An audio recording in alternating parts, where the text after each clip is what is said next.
I'm not building walls, I'm building bridges to greatness. Demanding excellence, no time for complacence. Act right or act out, the choice is always clear. My presence is my power, my standards draw the line here.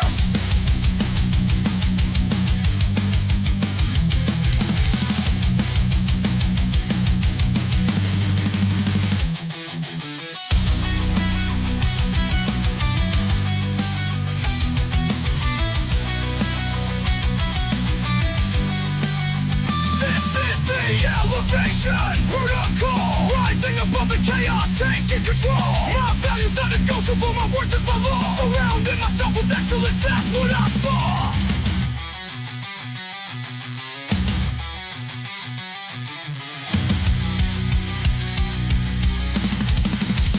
I'm not building walls, I'm building bridges to greatness. Demanding excellence, no time for complacence. Act right or act out, the choice is always clear. My presence is my power, my standards draw the line here.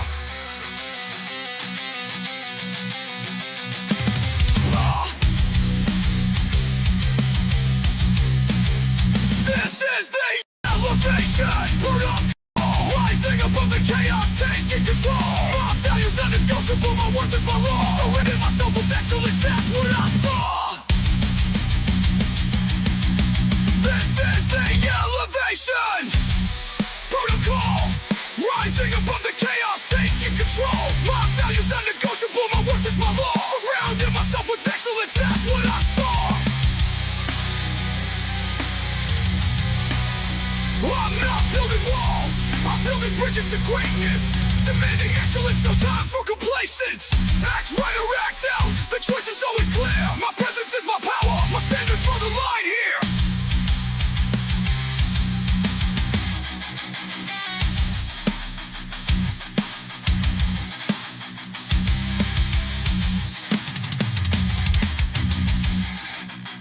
I'm not building walls, I'm building bridges to greatness. Demanding excellence, no time for complacence. Act right or act out, the choice is always clear. My presence is my power, my standards draw the line here.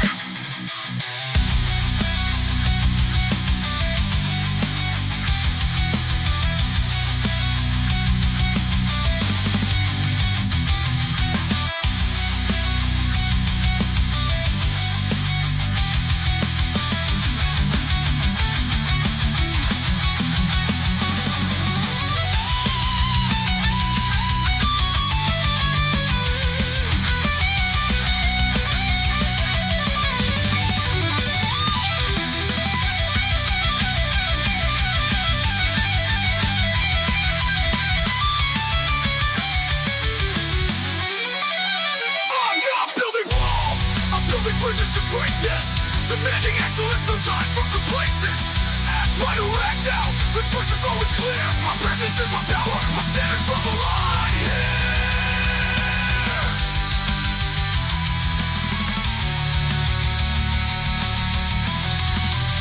I'm not building walls, I'm building bridges to greatness. Demanding excellence, no time for complacence. Act right or act out, the choice is always clear. My presence is my power, my standards draw the line here. I'm not building walls, I'm building bridges to greatness. Demanding excellence, no time for complacence. Act right or act out, the choice is always clear. My presence is my power, my standards draw the line here. My standards draw the line here. My standards draw the line here. I'm not building walls.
So, all right, there is.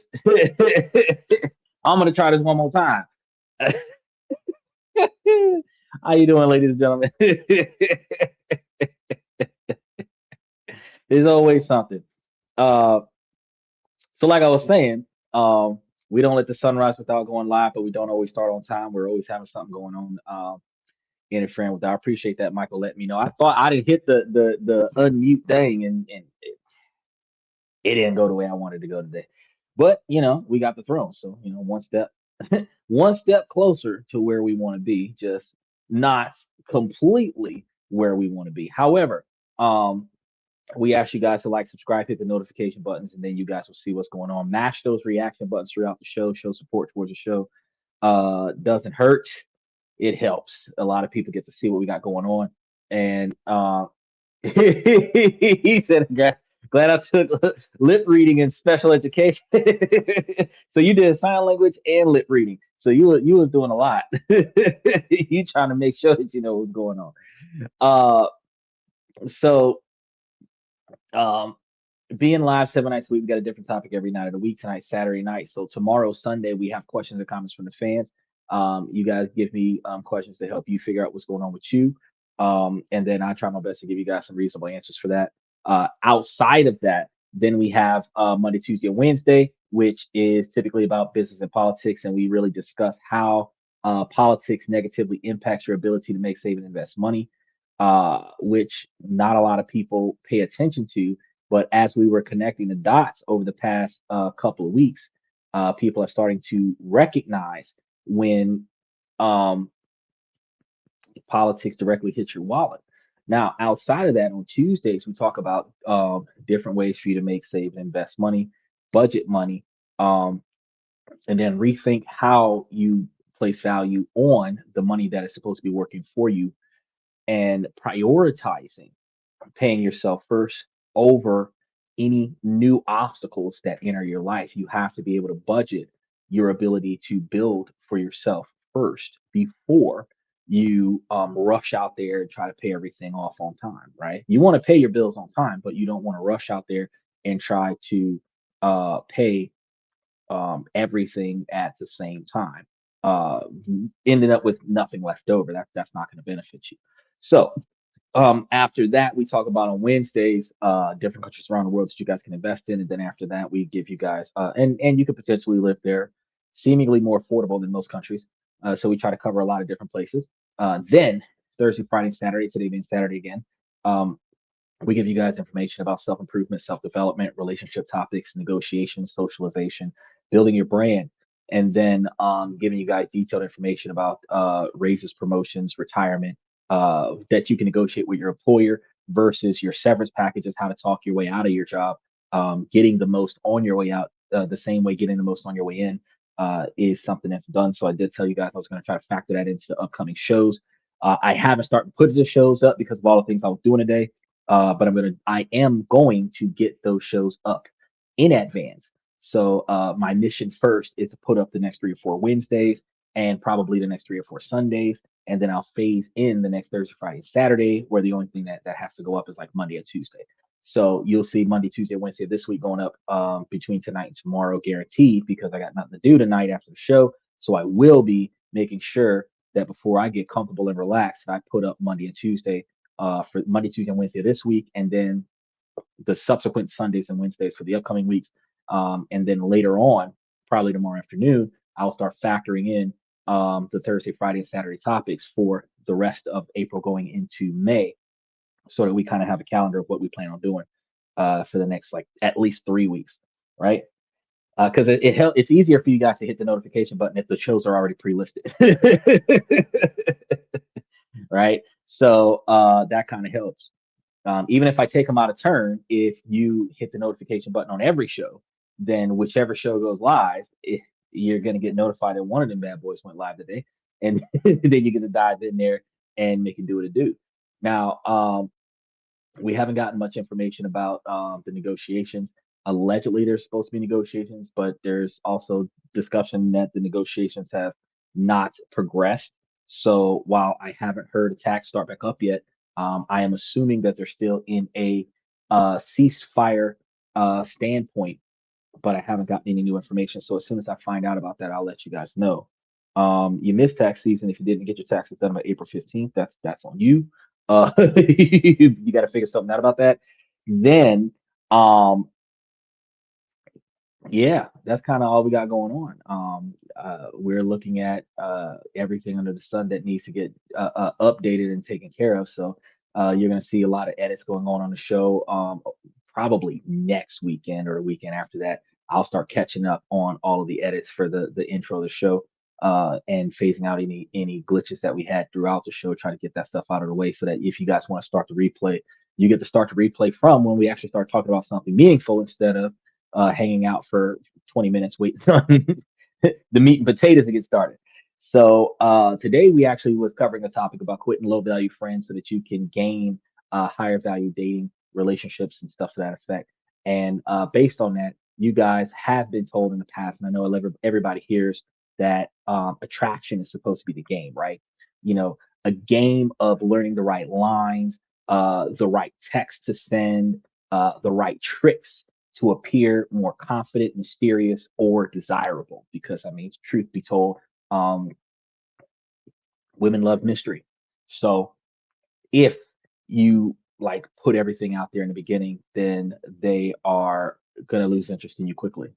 You know, if you divulge little to nothing, they're always wondering what if, right? And they'll linger to explore that. So, people will promote, be, mysterious, be, dynamic, be this, be that, and you've probably spent hours these days watching videos on it, reading articles, maybe even buying courses, all promising to teach you the secret algorithm of attraction. But what if that whole approach is actively sabotaging your long term success?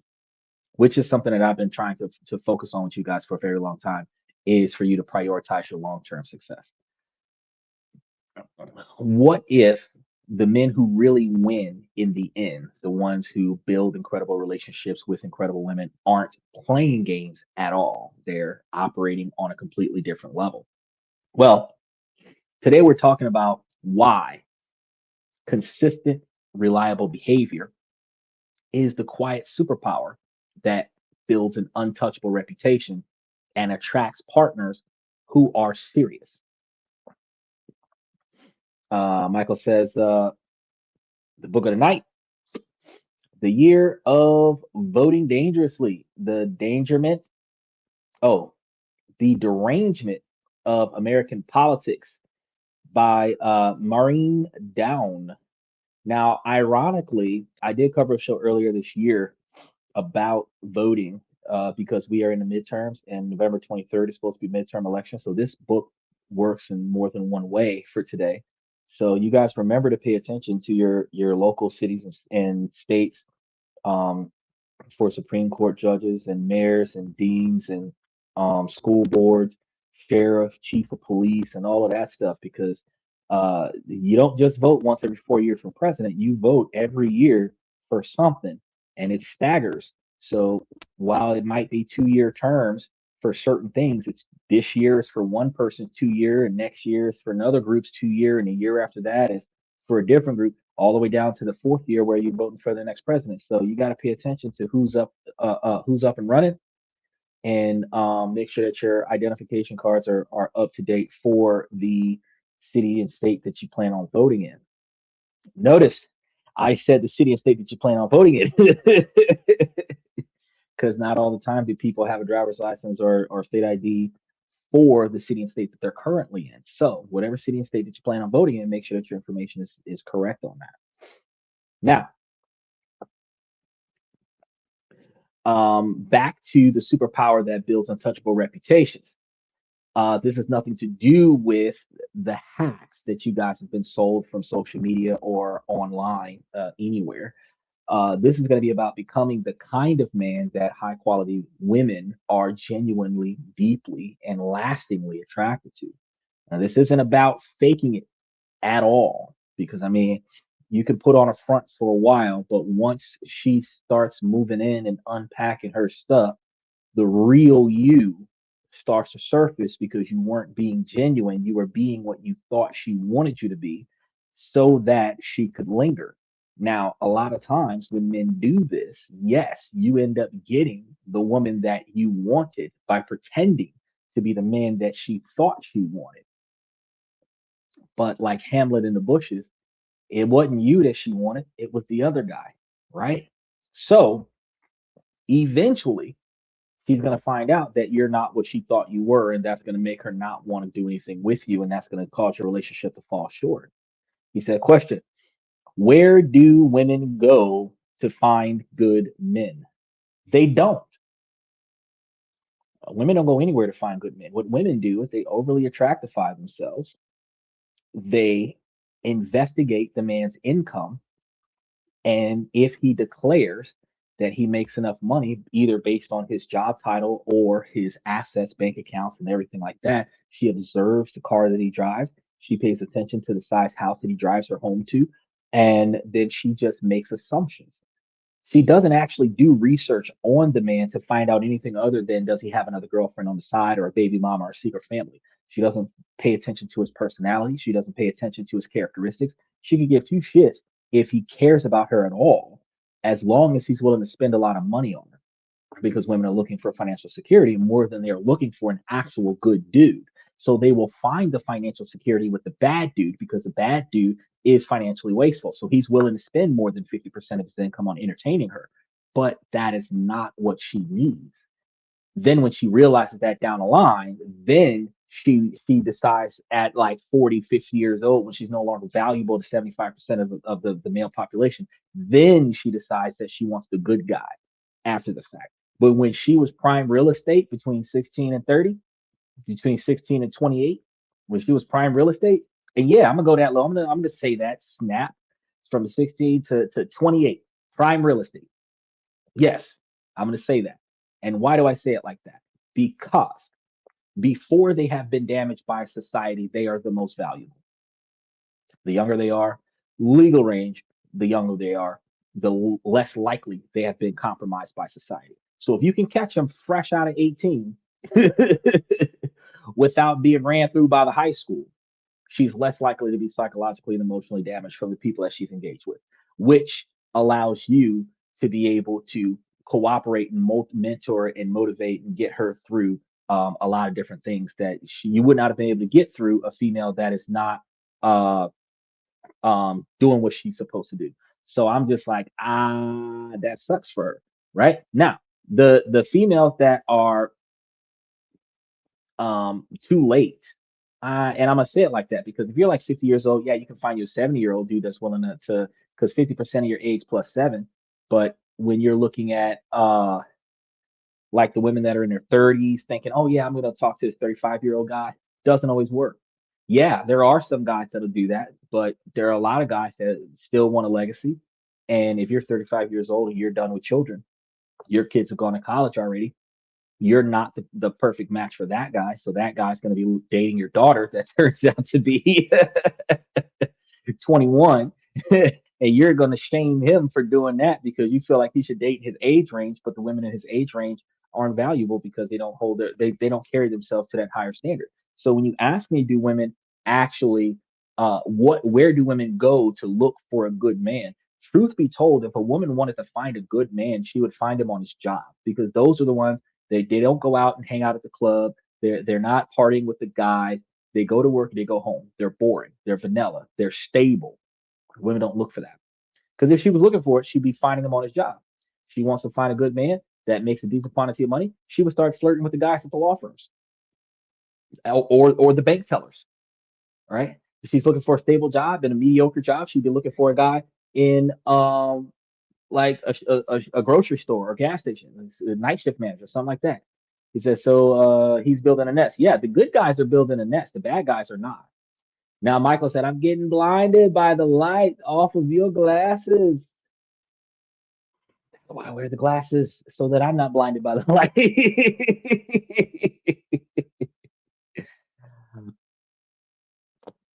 Either or the doctor or the dentist. Right now, if you flirting with the doctor or the dentist, I mean, you can get you something somewhere if you go and find a man at his job, but not a lot of women do that. So since the women typically are going to be approached by the guy on the street corner because she overly sexualized herself in the outfit that she was wearing. She's going to get approached by the guy on the street corner. And not all the time is that guy going to be a doctor or a lawyer because doctors and lawyers got somewhere to go. He said, "You ain't that bright." No, I'm a burnt cookie, bro. If these were tanning lights, I'd get darker. But you notice that because I'm wearing the bright white shirt, the complexion is darker than what it was yesterday. I told y'all the colors do matter. The colors matter. A lighter tan shirt would have a brighter colored skin complexion. Just it is what it is. You pay attention to these things, and then you decide, well, if I want my face to stand out more, I'm going to get darker colors, medium side colors. You know. But back to it. Yeah. So there's a lot of things involved with that. But for the fellas, we're looking for the right woman. We have to carry ourselves the best way possible. So before we go any further, we need to completely dismantle a term that is on the internet that has corrupted everybody's mentality, which is the thought process of high value. Okay, when you hear high value men online, what do you guys picture? Probably a guy in a rented Lambo wearing a flashy watch, surrounded by women in a nightclub.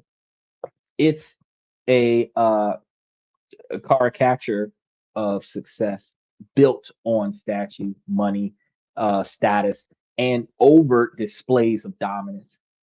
But this image has sold a lot of courses and generated a lot of clicks, but it has almost nothing to do with what a truly high quality woman, a woman you'd want to build a life with, actually values. The low value women that would love to get in touch with you, um, he says it makes you look relaxed. I told you, all white, I ain't doing shit today. I just said that yesterday. You throw on all white and all that's the day I ain't touching nothing extra. I'm gonna have the help do everything. I'm gonna have the waiter come to the table more often. I'm gonna have the butler open the door. I'm gonna have somebody carry my bags. I'm gonna have somebody open my door because the laid back I ain't doing shit white. That's what it's about. When I plan on getting my hands dirty, I'm gonna wear some darker colors, but I ain't doing shit white. That's what it's about. And so you don't just look relaxed, you actually behave relaxed. Because I'm not doing shit. I don't care how long it takes for us to get done what we got to get done because the help is doing all the stuff around me. I'm just gonna stand back and watch.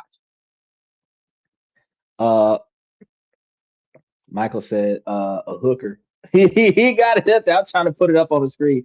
I got picture and picture and picture, and some of them are not letting me hit your things, but I'm gonna put your thing up. There you go. Boom. There's a hooker with a mattress on her back, but it ain't even. He said a mattress on her back. No, actually, she's got the tramp stamp on her back and she's got the mattress on her stomach because she's always face down, ass up. That's how they like to do it. But those are the women that you're going to attract with that Rick Ross, Chris Brown style of throwing money in the air and drinks on me and bring all the girls come to the table, the VIP and but those are going to be even still the young ones, the dumb ones, the ones that are looking for a good time for free, the ones that are willing to do something strange for a piece of change. But those are not wife material type of women that you'll attract with that type of persona. And that's one of the things that get men confused because we think that is what women want. And that's not what the good women want. That is what some women want. That is what the quick lay, the short term relationship, the one night stand, the friends with benefits, the random hookup, you know, that's what those women are about, you know, because if she could show up, sleep with you, and get a free night out on the town, that's all pleasure for her. But the woman you want to build a life with, the one you want to start a future with, the one you want to tell your kids about, your grandkids about.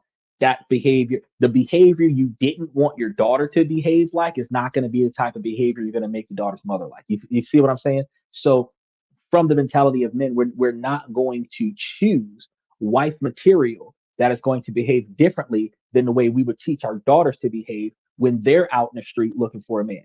That because unlike women, men don't hold a double standard. We do have double standards. We don't hold them though. Our standard when we're not, when we're immature is not our standard when we mature. Well, a woman's standard when she's immature is her standard when she's mature. She just justifies her immature standards by devaluing a man's position. But at no point in time can she validate how this benefits her, that her standards contradicts her goals and her expectations. When a man realizes at about 25, 30 years old that the way I used to behave when I was younger isn't going to get me what I'm looking for, the man changes. And then the man starts looking for something different, behaving different, carrying himself different, holding himself to a standard that he would hold his legacy to, right? Women don't do that. It's women before marriage believe that at some point they're going to choose to change, and they set the goalpost so far away that oh, we have to be engaged, oh, we have to be married, and then after they get married, why do I got to do this? I didn't have to do this before. So they set the goalpost so far away that they never imagine meeting the criteria to be valuable. But then the problem comes in at is that once they end up in that criteria, they don't know how to behave. They don't know how to conduct themselves, and that puts them in a compromising position where they could lose out on a good man.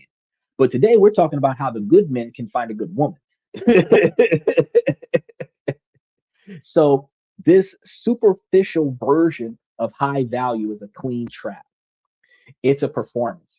It's an endless hamster wheel of proving your worth through things outside of yourself. It's loud, it's needy, and it's fragile. We call it peacocking.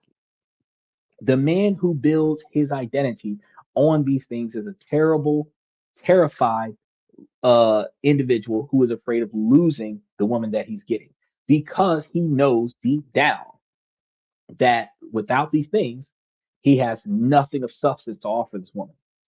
So let's introduce a new, more powerful concept: becoming life buildable.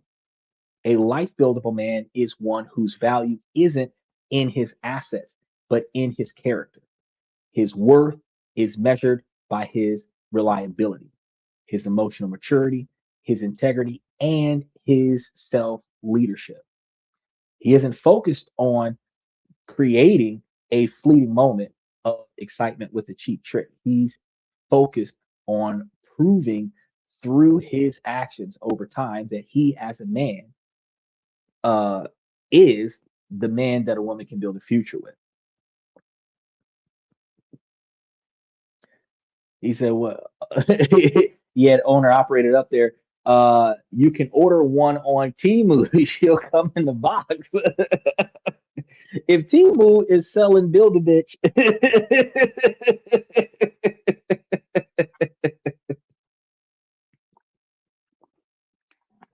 I got a jumbo size bottle of Arizona tea. I ain't have time to find me a cup. I like fuck it. I'm just gonna. Happy Saturday night, everybody. Make sure that y'all remember to like and subscribe. So I want you guys to think about it like this: the flashy, trick-based approach is like fireworks displays. It's loud, it's exciting, it grabs everyone's attention for a few minutes, but it quickly burns out, leaving nothing but smoke. The life buildable, behavior based approach is like building a hearth. It's quiet, it's steady, and it requires patience and consistent effort. Might not have the explosive glamour of the fireworks, but it provides warmth, light, and safety day in and day out. It's where people gather when the night gets cold. A woman with self respect and a long term vision isn't looking for a firework. She's looking for a hearth. She is subconsciously and often consciously screening for traits that signal stability and partnership. Can I trust this man? Does he do what he says he'll do? Is he emotionally stable or is he a source of chaos? Does he respect himself and others? Can he build a life with himself or uh, can I build a life with him? And then again, is he just a fun diversion? That's also a good question to ask. He said the next lesson is how to make a good girl bad. You don't really got to do too much of that, bro. To be honest with you, the short story, the best way to make a good girl bad is spring break. Um, Drinks on the house, open bar, Molly, the good weed. We just passed 420 a few days ago. I mean, that's really all it takes. You know, a little bit of drugs and alcohol, a little recreational entertainment, and that's it. Like what she would have normally done, she now has lost the inhibition to say, that's degrading. Now it's like, woo, shirt over the top of her face. So, you know, but you don't really want a bad girl. What you really want is the good girl to stay good in spite of temptation. You want the value of the woman to stay high, even in a public place, even in a club scene, you know? Right. Girls gone wild. But you're looking for a girl that goes to being a feminine woman, not a girl that goes wild. Because a girl that goes wild is for the streets. You're looking for a feminine woman that's a wife. Women believe that femininity is being a girl while they act masculine, but that's not femininity. Women say that they're in their feminine power. Those two words don't go together. Their feminine aura, but they're being a feminist, an alpha female, an alpha. That's not feminine. That's masculine. They don't understand the dynamic, but because women are free to be fluid, where they're always in charge until they want something. Then, because I'm a girl, I'm entitled to it. That puts them in a compromising position because by demanding authority as a woman on a regular basis, you're never going to find a man that's able to and willing to take authority. So the man that you're with that's willing to be submissive to allow you to feel comfortable with being in charge, you're not attracted to that man. You end up leaving that man for a guy that'll tell you to sit down and shut up, but you don't want a guy that'll tell you to sit down and shut up, but you're attracted to the guy that'll tell you to sit down and shut up. Do you see how that makes no sense? If women were one way where she wants to be in charge, it'll be a matriarchal society just so that men can get laid, but the women will respect the men that submits to her. Women don't respect men that submit. Women only respect men that dominate. So what a woman is going to do is she's going to challenge the man's authority to see if he will dominate her, and if he's willing to dominate her, then she'll accept him. But she doesn't want to be dominated though, right? Paradoxes. And speaking of paradoxes, this paradox is going to be um, involving some men who search for the easiest path to a relationship where most people are subconsciously drawn to partners who are grounded, have clear boundaries, and project a sense of calm strength. So the man who uses tricks is trying to hack this process and he's trying to create the illusion of value. But a high quality woman can sense the difference between an illusion and the real thing. He can feel the insecurities simmering beneath the pickup lines. His eyes shifting. He doesn't know what else to say. I said that at the beginning of the show, but the mic wasn't on. He's like, "You changed your chair." I told you yesterday that there was a throne. I told you there was a throne here.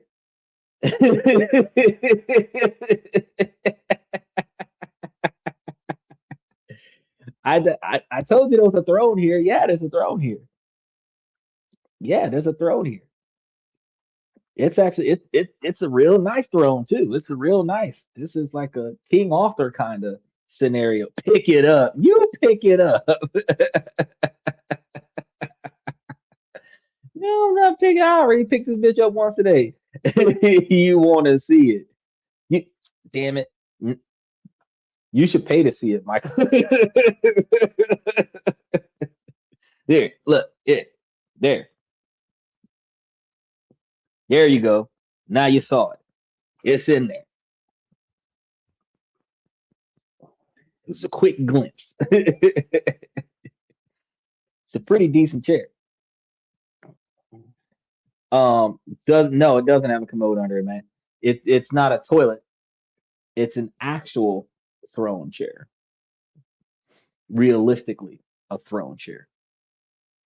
So back on a serious note, um, women can feel the insecurity that are simmering in men, and then they will see the desperation in the manufactured scarcity. So the first step that we're going to be talking about is to completely abandon the goal of looking like the online caricature of a high value man. And then, ah, yeah, it's actually pretty comfy. It's a lot more comfortable than the other chair. I got back pain. Special shout out to Uncommon Woman. How you doing? Um, so we're going to be getting rid of this caricature of the high value man. Your goal is to become a man of quiet substance, and your goal is going to become a life builder because in the long run, the man who can be trusted is infinitely more attractive than the man who can merely entertain. So for anyone who is still uh, thinking attraction is mainly about looks, status, or perfectly rehearsed script, the data is in and it is telling us very different stories. There is a counterintuitive truth that a lot of men struggle to accept. What gets you the initial attention is not what keeps you in the game. A great photo might get you a right swipe, and a confident opening line might get your number. But the thing is, if you have a remarkable short shelf life, you're not going to be able to go anywhere else with that. Um, Highly blessed and highly favored. So are you. Yes, definitely. Oh, if you knew half the things I was doing this past week, you'd be like, whew, blessed. And I'll be sitting there responding like, yes, I know. So much is going on. But I share some of it with you guys as the podcast improves. We are still operating 1080p, I do believe. I try to make sure that we're operating with, and we should be operating 1080p with a badge on it for resolution. Yeah, high quality. Oh no, it says 720 definition. I'm gonna have to correct that in the upcoming shows. It's supposed to be showing the badge for 1080p. But we do get, but good thing is we're not dropping frames, we don't have any lag, so I would fix the internet problem. T-Mobile's disappointed by it, but we fixed the internet problem. Um, so when it comes to what actually predicts long-term relationship success and deep lasting attraction, the evidence is going to be overwhelming here. It's going to be about behavior and it's going to be about personality. So a massive machine learning study looked at data from over 11,000 couples to figure out what truly predicts relationship quality. The researchers threw everything into the model: age, gender, personality traits, income, you name it. And what they found should be a wake up call for anyone still chasing superficial hacks. Individual traits like your looks or your job explained at best only about 21% of the difference in people's relationship satisfaction. Trust wasn't in there. Trust wasn't in there. But that's it. 21% of it was like your looks and your career, right? So all the things men are taught to obsess over account for less than a quarter of the outcome. So what matters the most, the big predictors, is the ones that explained up to 45% of relationship quality, where relationship specific variables were calculated. And these are not the things that you are, these are the things that you do and the things that you create with another person. So the top five, you're going to be amazed by this, Michael. The top five were: first, your perceived partner's commitment. How much you believe your partner is in it for the long haul, which really ain't got shit to do with trust. This isn't built with a clever text. It is built through consistency, reliability, and just showing up. Um, Communication, trust, time, and patience. And that's not on the list. They are need to maintain the relationship, but they're not the characteristics of a person that a woman is looking for to maintain a relationship with.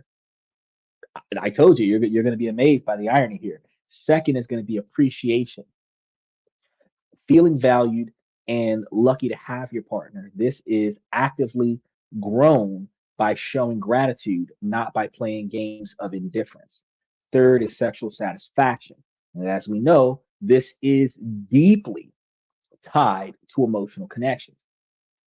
It's going to also be tied to trust and communication, not just physical performance, but sexual satisfaction. Fourth is your perceived partner's satisfaction.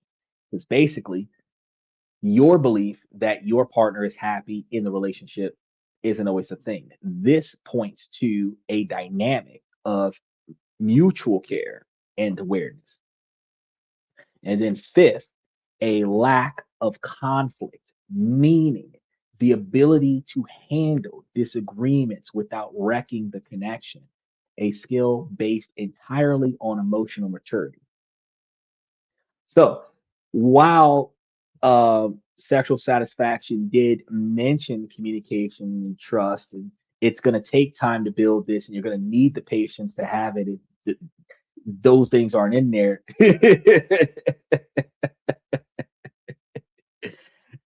He said, imagine a garden like a relationship. You have to pull weeds or the relationship won't grow. You are actually correct. You have to fertilize and water your own garden in order for you to have a harvest to harvest, or in order to have crops to harvest. And likewise with your relationship, you have to put both men and women have to invest in the relationship emotionally, physically, and financially in order for them to be able to have something to harvest out of that relationship.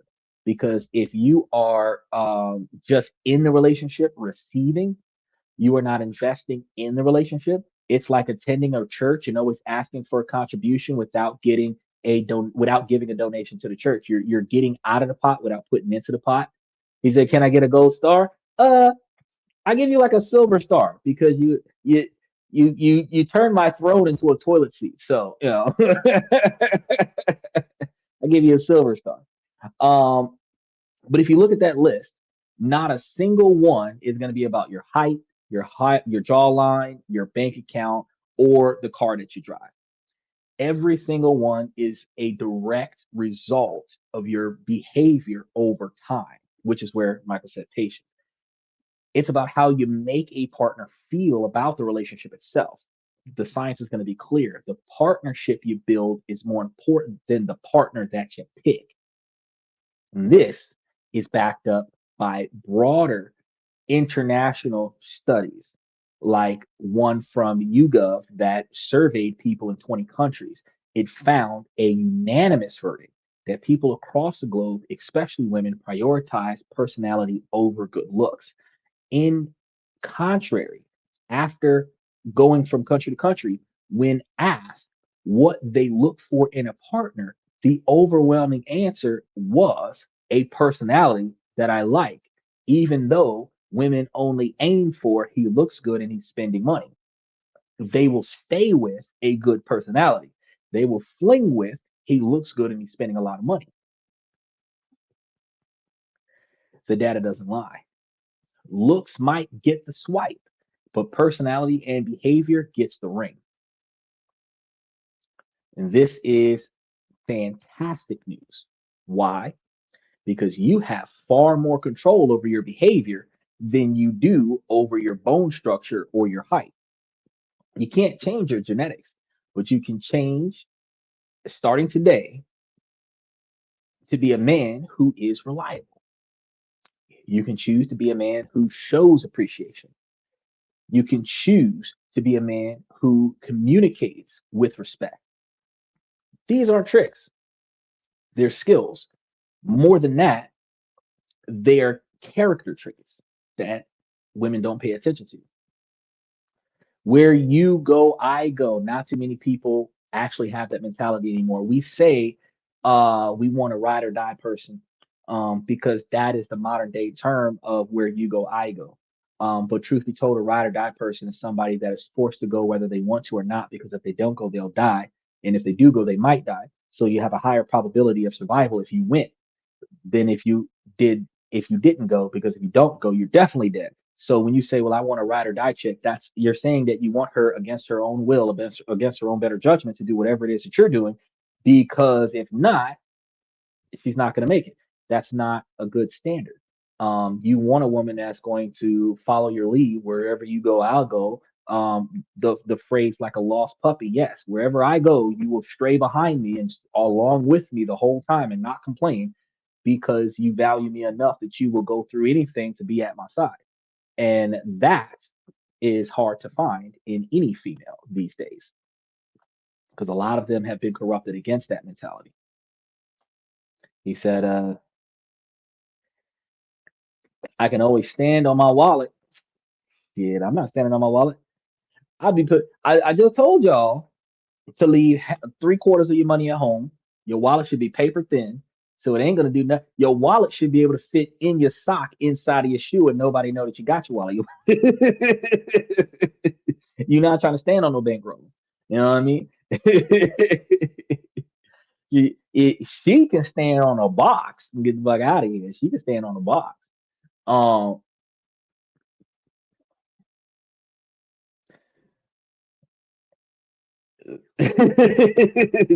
Uncommon woman, she laughing. No, that's what I'm telling you. She can stand on the box. Because you got these females that get on my nerves, bro. And I know some women are gonna say, oh well, you're just insecure. No, I'm not insecure. It makes no sense.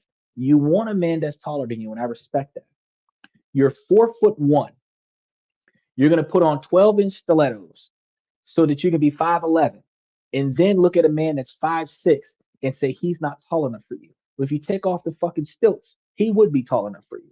You don't need a man that is so tall that his dick is in your ear when you standing up. You need a man where you are about to his nose and you're able to look up at him. That's it. That's 4 to 6 inches taller than you. If you're 5 feet, he's 5'6". If you're 5'2", he's 5'8". If you're 5'5", then he's 6'1". 3 to 6 inches taller than you. That's about it. You can still get the whole look up to him without getting fucking whiplash in your neck trying to do one of these numbers. You know what I mean? But they're not paying attention to that. So why put on stilts and then tell the five? And I'm not gonna cap. I'm short. I'm 5'6 1/4. That quarter matters to me, right? I'm like 2.5 inches taller than Kevin Hart. I'm like an inch and a half taller than Rey Mysterio. I'm a half inch taller than Matt Hardy. I'm like 2 inches taller than Cat Williams. You know what I mean? I'm a short dude, right? But I have an immense aura. When I walk into a room, I actually ooze like ex-military. I don't know why. Like everywhere I went this weekend, everybody's like, "Are you ex-military?" No. I'm related to military, but I'm not ex-military. No. Are you law enforcement? No. No. Are you trying to be? No. I'm too lazy for all that. The police academy and all this stuff. No. He said 4'11". I want him tall. Right. She want him taller than a bitch. She want to climb up his leg so that she can wrap her arm around his waist. That makes no damn sense. At 4'11", he should be 5'5", 5'4". He don't need to be much taller than that. Right? So she 4'11" and he 5'6". That's tall. She wearing regular shoes. Even if she was 4'11" with a 3-inch normal heel, she could still have her femininity. 3-inch normal heel would put her at 5'2", which would still make 5'6" tall for her. But when you got a 3-inch platform and then a 6-inch heel, adding 9 inches to your 4'11" to make you 5'8", so that when you look down on the 5'6" and say, oh, he's too short because he's 2 inches shorter than me in stilts. Yes, you want to talk, but okay, I respect that. They want tall kids. They want their sons to be athletes. But how many athletes are still making money after they finish playing ball? Everybody wants their kid to be buff. Everybody wants their kid to be, you know, some type of performer. But these days, the average millionaire is between 5'6" and 5'2". The average millionaire is not 6 foot tall. The average millionaire is a short dude, right? And they're not athletes. They're not ex-athletes either. They're people who use their brain because they weren't tall enough to dunk on the rim. It is what it is. Uh, he said, I wouldn't wear that tall of a. Yeah, that's right, Michael Brains. She said I wouldn't wear that tall of a heel. You wouldn't, but they got some females that do that. They got the platform shoes with the platform heel, so it's a 3 inch shoe that your foot is up here. There's a 3 inch shoe, and then you have a heel on top of that. So you got a 6 inch heel with a 3 inch shoe, and it might even be like a platform shoe where it's not like a pointy shoe, it's a flat heel in the back. And they typically wear those like gothic boots kind of things. And it makes no damn sense. And I'm like, she said the tallest was 6'5", but why are so many females chasing 6'5" when so many financially stable dudes that would grovel at your feet are 5'8"? And those are the guys with brains. Those are the guys with financial stability. You know, some women superficially want the really tall guys because of the myth that tall guys are hung. That's not always true. Short guys carry it too. It's a genetic structure.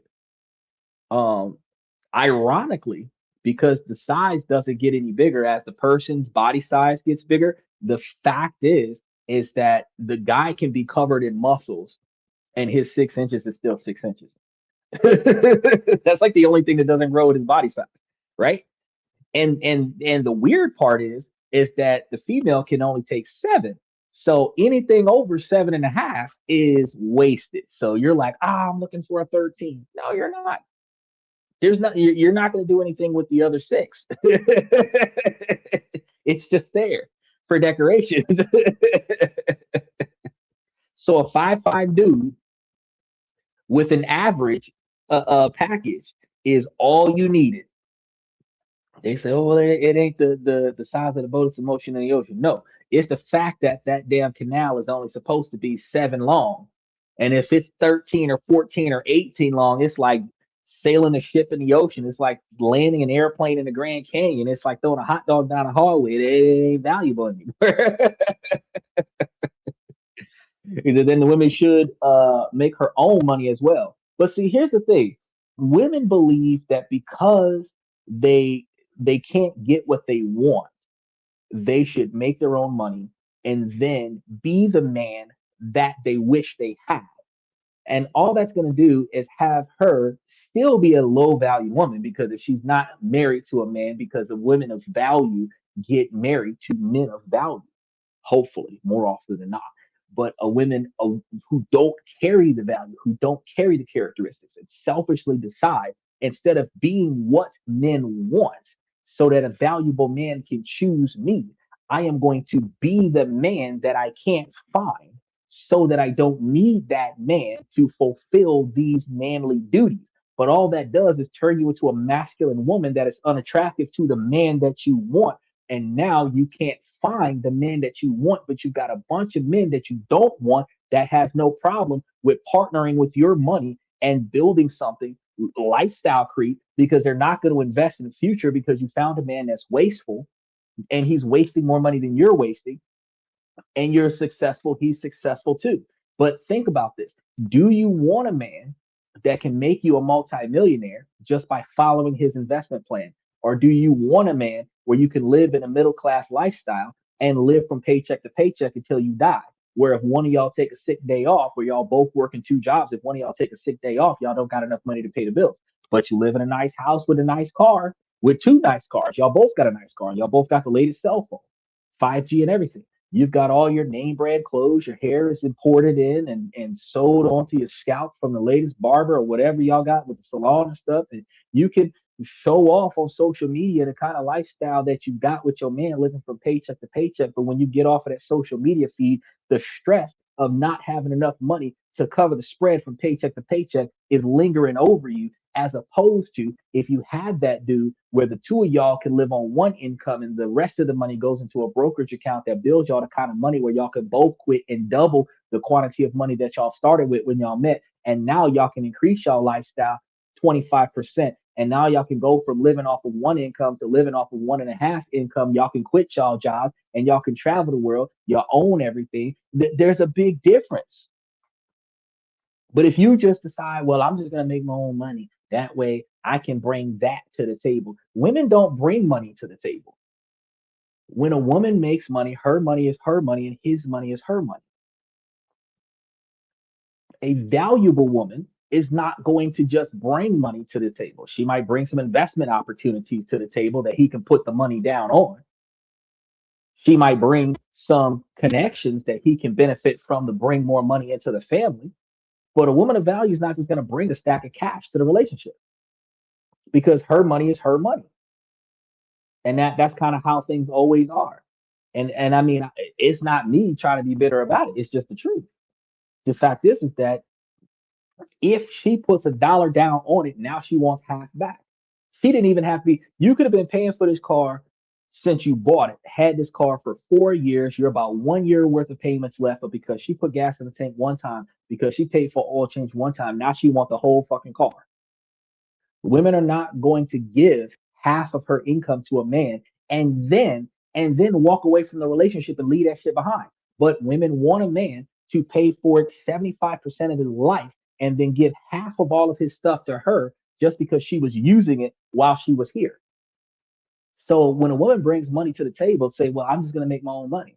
That is, no offense to you, but that's the mentality of the kind of woman that doesn't want to be a partner, because it doesn't matter how much money you have. It's how much money you're willing to put into this relationship to see this relationship become $1 million relationship, a multi-million-dollar relationship. Women who want to travel the world, instead of just putting in your profile that you want to travel the world, knowing that your ass ain't been nowhere in the last 8 months, if that, right? You build a relationship with a man where y'all can travel the world every week without having to go broke doing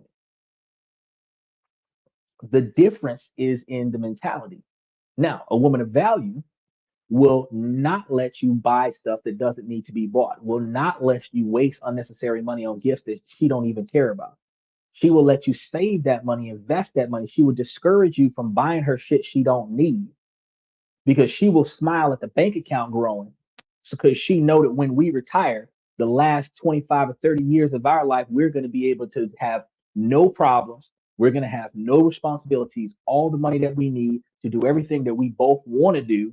And then we can live life together. The girls that are today, you got to get my hair did, my nails did, everything did, blah, blah, blah, blah, blah, pay for this, pay for that, blah, blah, blah, blah, blah. Take me here, take me there. We're gonna go out on a date. You gotta feed my kids. We're gonna go out on a date. You gotta feed my friends. It's my birthday party. You gotta pay for the whole group, because she's showing out on your dollar. That's not a woman of value. You're always gonna be broke with that kind of woman. You know what I mean? A good woman is not gonna say, "Oh, let's go out to celebrate." Instead, let's cook a meal together to celebrate. Let's stay home and celebrate. Yeah, I can call and tell my friends, but it's free to call and tell my friends that we succeeded. Why do I have to take my friends out and spend your money on my friends to show my friends that you're successful? That's the difference between a valuable woman and a non-valuable woman. But you will find that because non-valuable women are in the moment today, wanting you to waste your money on them today to prove that you love and care for them today. A valuable woman wants you to put the money away for tomorrow, so that if she has a major surgery, you got extra money. If she gets into a car crash, you can replace it tomorrow. If the house burned down, you can rebuild it next week, or just buy another one down the block. Women don't think about that. Do you want the guy that's got the VIP room and the yacht parties and the secret society and fancy trips everywhere, broke as fuck, renting everything, loaning everything, everything to that effect? Or do you want the guy that when your shit fucks up, he can replace it tomorrow? The younger women want the lifestyle. The older women, the more mature women are like, nah, fuck that shit. I would prefer the dude who would replace my car with another car because my car got crashed.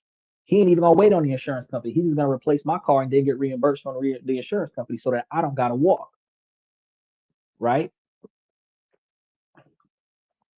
There's a difference there. So the financial stability from the boring guy, that's not what women look for, but that's what women need. The exciting guy costs money, and the exciting guy is always broke as fuck. He is always broke. And the reason why he's always broke is because look at how much money he threw in the sky the first 15 minutes he was in his building. He's always broke.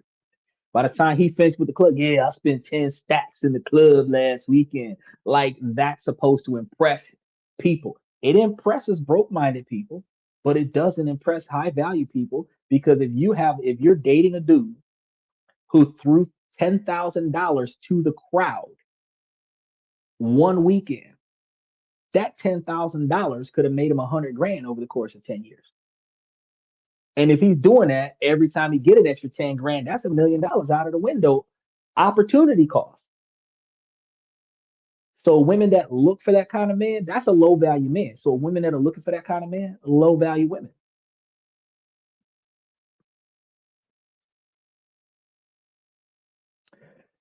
And the science is going to show this unequivocally.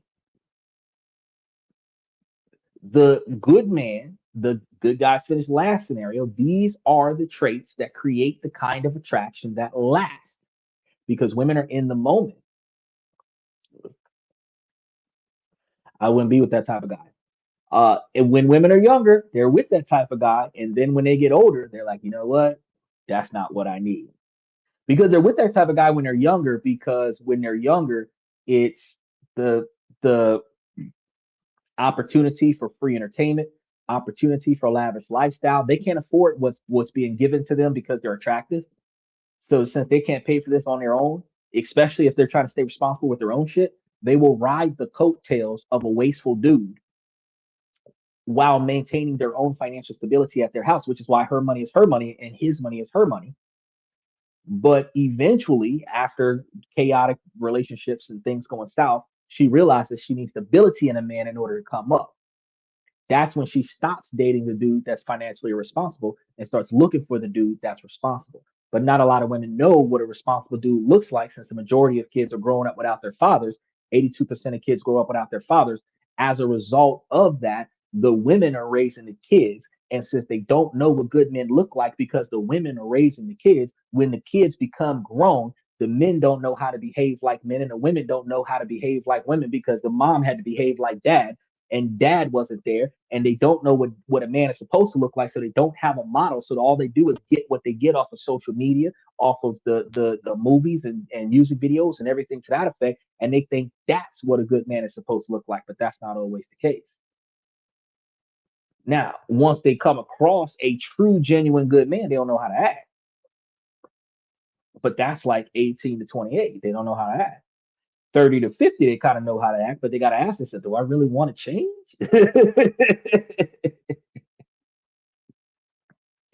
In the small villages of our ancestors, your reputation was everything. It was your social currency, determining who would trade with you. It would determine who would help you and who would see you as a worthy partner. If you were known as a liar, a cheater, or unreliable, the consequences were immediately severe. You were a bad bet for society. Today, we don't live in a small village. But that same ancient mechanism is at play, just supercharged by technology. Our villages are now our social media networks, our friend circles, and our digital footprints. And the force that governs this world is just as powerful as ever, gossip. Gossip isn't just idle chatter, it's a fundamental human tool for sharing reputational information. Just like yesterday, Jesse was on the show talking about how his campaign guy was being slandered by the guy's ex-wife. She, slandering his reputation, tries to prevent him from succeeding by making him look bad as a person, even though his political views are solid for the city and state that he's running for. Studies show that people constantly share information about others' behavior, especially their trustworthiness.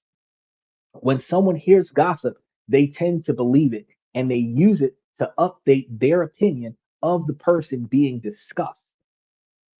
A positive story makes them more willing to engage with you. A negative story makes them want to avoid you. Now, think about this in the context of modern dating. Who are the main sources of gossip about you? Your exes, your past dates, the friends of the people you dated. Every single interaction you have is a deposit or a withdrawal from your reputational bank account.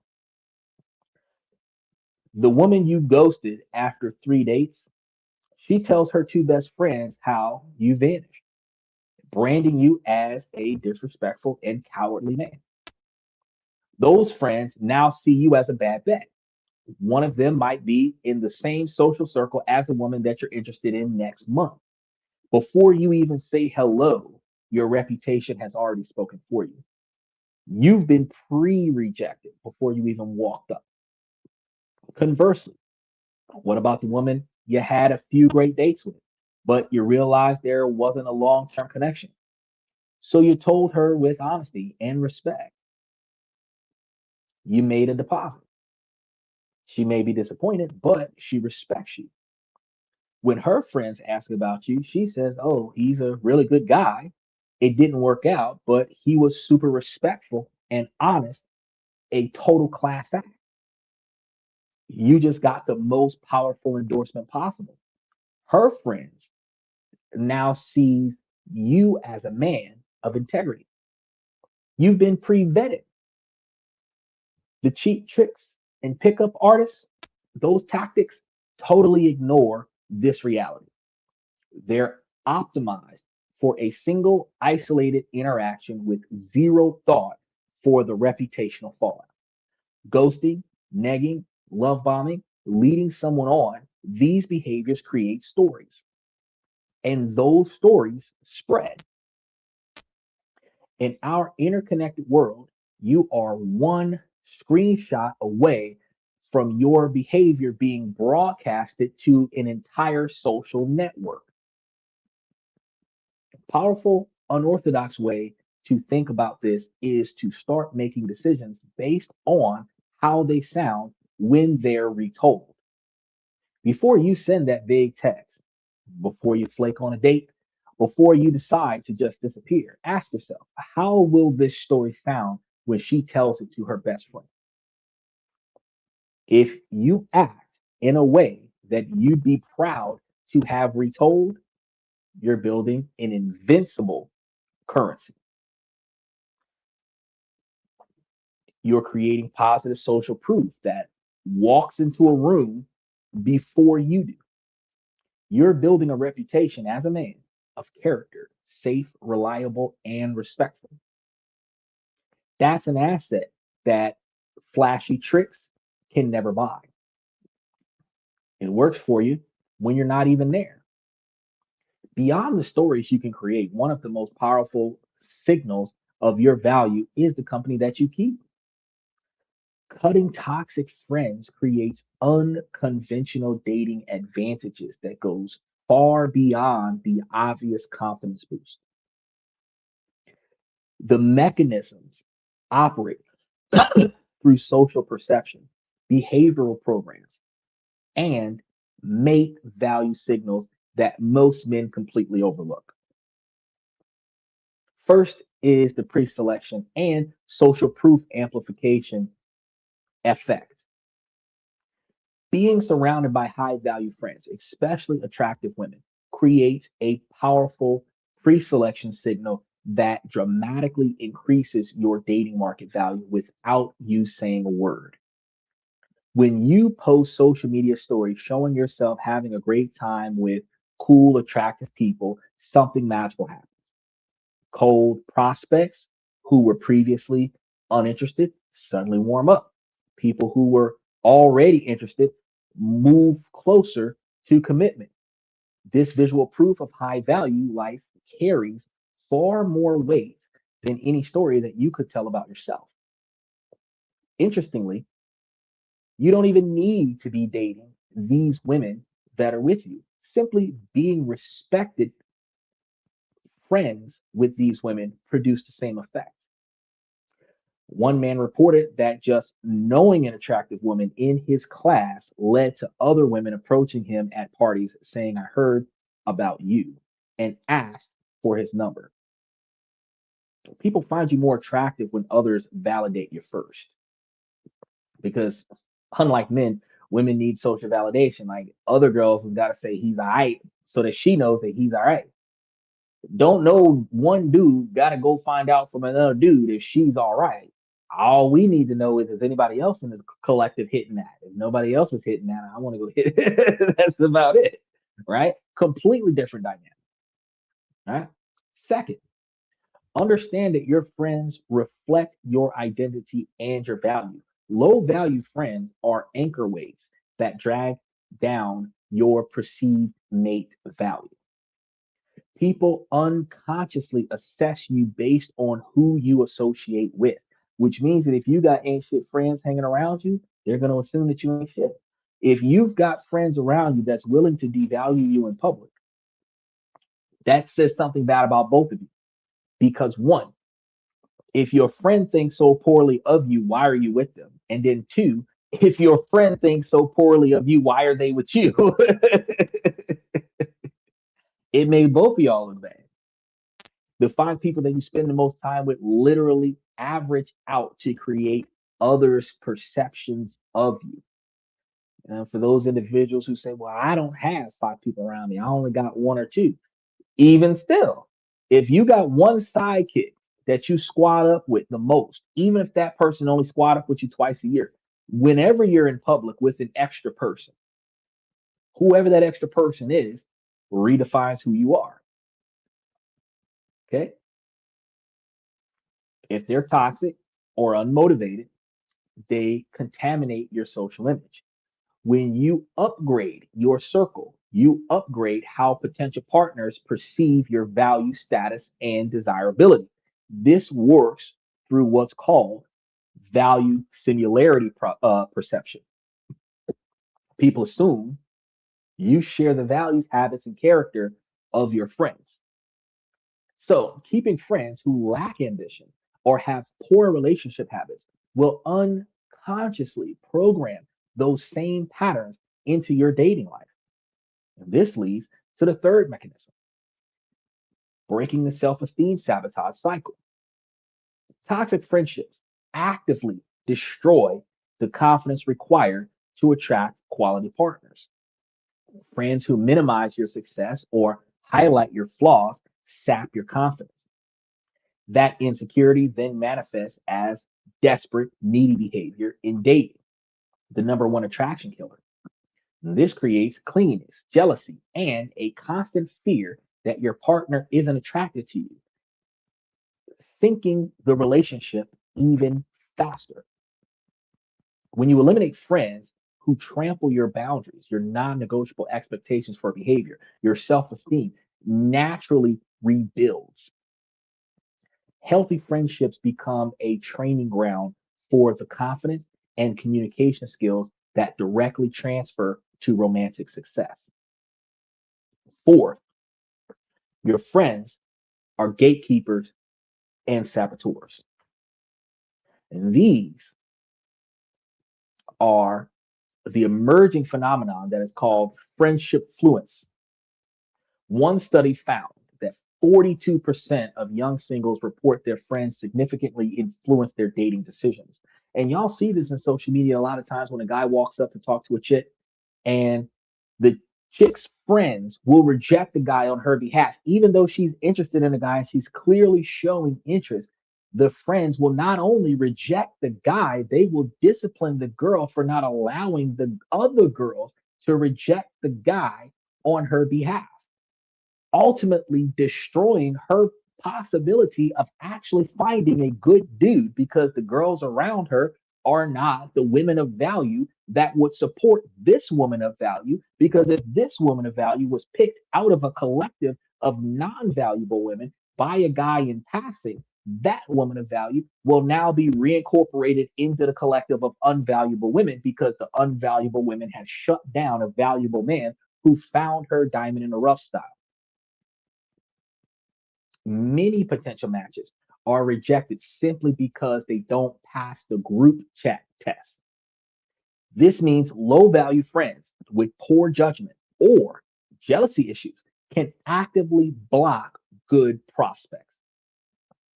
Friends who resent the opposite sex or have cynical views on relationships will poison your own outlook. The quality of their romantic relationships sets the unconscious standard for what you'll accept in your own. Now, the most unorthodox approach is to reverse engineer social circle values. Instead of waiting for it to happen, strategically build platonic relationships with attractive, high quality women first. Then organize group events that position you as the high value organizer. By inviting your platonic female friends to activities that you host, you create real time opportunities to meet new women who observe your leading a group of attractive people.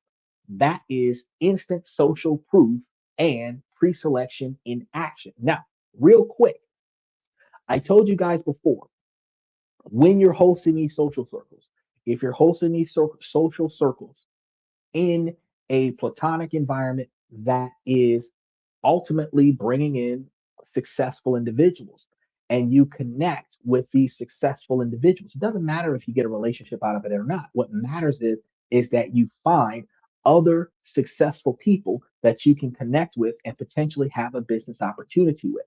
This could put extra money into your pocket, but it is also a tax write-off because this isn't you hanging out with friends. This is you organizing a business meeting, a conference, right? A business conference with constituents, a conference with competitors, right?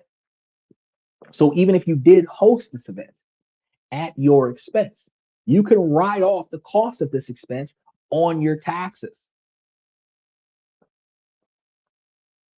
Make it make sense for you now. You can then pursue these new women or add them to your social circle to further increase its value.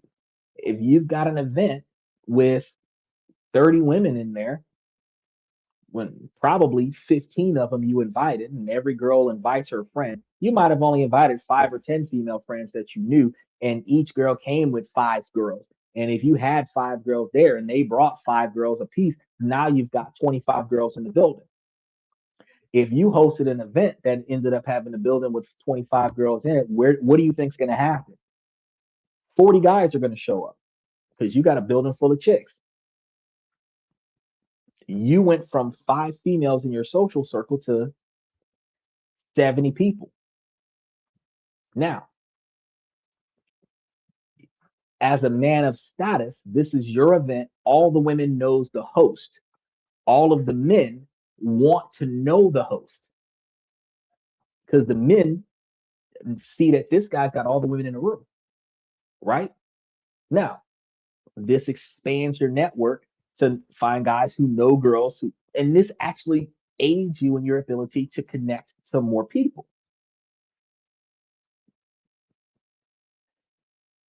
You can build your social circle 2 women at a time by approaching a set of friends, befriending both of them, and inviting them out together. Each friendship pair expands your social reach while demonstrating to everyone that multiple high quality women willingly spend time with you. A powerful unspoken endorsement. that no dating app profile can ever replicate. The internet is saturated with dating tricks and hacks designed to create a spark. Just a spark, though. These tactics often work, but only in the shallowest sense. They can generate temporary intrigue, but they're built on a foundation of sand. In the long run, they almost always backfire, eroding the very trust and respect that genuine attraction is built on. Let's dissect a few of these most common ones. First, the negging or the backhanded compliments. The theory is that by giving a slight insult, you knock a woman off a pedestal and make her seek your approval. For example, that's a beautiful dress, very retro. It might create a moment of confusion that makes her think, who is this guy? The short term win is that you've stood out from all the guys showing her, showering her with compliments because you're like, oh, that's a nice outfit. It's very retro. The long term loss is going to be catastrophic because what you've actually signaled is insecurity and manipulation nature. A secure, confident man has no need to subtly put a woman down to feel powerful. A woman with high self esteem recognizes this instantly. A woman without high self esteem, you're getting yourself into a world of trouble, even if she did connect with you for a long term. Because a woman with low self-esteem is going to feel like you're going to leave her. She's going to be jealous. She's going to express that insecurity by GPS tracking your phone. She's going to express that insecurity by popping up in random places. She's going to express that insecurity by lashing out at you when you're late, when she can't find you, if you turn off your phone for work purposes, if you don't answer it because you're driving your car. She prefer for you to get a traffic ticket and talk to her all the way home because of these insecurities. You can get an insecure woman, but you don't really want one. You want a woman that's secure. You want a woman that is valuable enough to you, and she knows it, that she can trust you to go and do whatever you got to do because she knows that you're coming straight back to her. That's hard to find. Secure women, they don't think, wow, I need to win this guy over. They think this man's playing games and he seems bitter.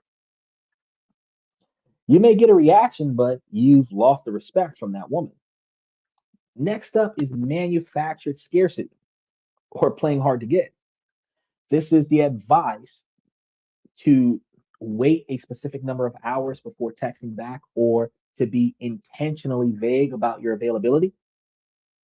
The idea is to trigger a fear of loss and to make the other person work harder. The short term win is that you might create a chase, but what's the underlying behavior you're demonstrating? Unreliability and poor communication. You're training the person from day one that you aren't dependable. While you think you're building mystery, you're actually just showing you're inconsistent. As we saw from the data, the perception of commitment and stability are cornerstones of a good relationship. So your manufactured scarcity directly attacks the foundation of this dynamic. A secure woman with options won't chase a man who can't be bothered to send a timely text. She'll move on to a man who communicates with respect. Finally, let's look at the broader category of pickup artistry, PUA, in itself. The entire framework is often built on creating a false persona, the alpha male persona, who is witty, cocky, and unfazed. It's a performance. Short term window because you can be confidently boosting yourself because you have a plan. For a man who feels lost, the script can feel empowering, but the psychological toll is immense. You're living as an imposter, constantly worried that the real you will be exposed. You're not connecting with women as people. You're seeing them as targets in a game. And God forbid you go off script. Men who go deep into this world often end up jaded and lonely. They learn how to attract, but not how to connect. The tricks become a cage, preventing them from ever showing their true selves and consequently from ever being truly loved for who they are, more so of who they pretend to be.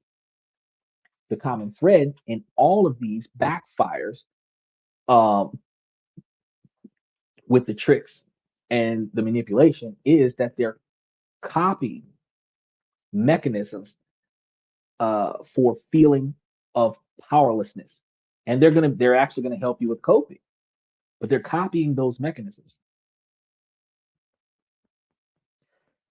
They're going to be the attempts to control a process that feels scary and unpredictable, but they are a dead end. They sacrifice long term respect for short term attention and prevent you from developing the one thing that actually works: genuine confidence built on a foundation of solid character.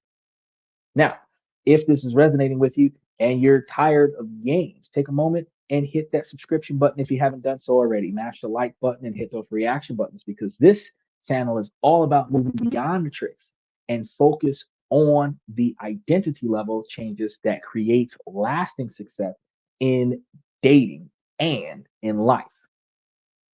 Now, to truly move beyond self-sabotaging tricks, we have to understand why they're so seductive in the first place.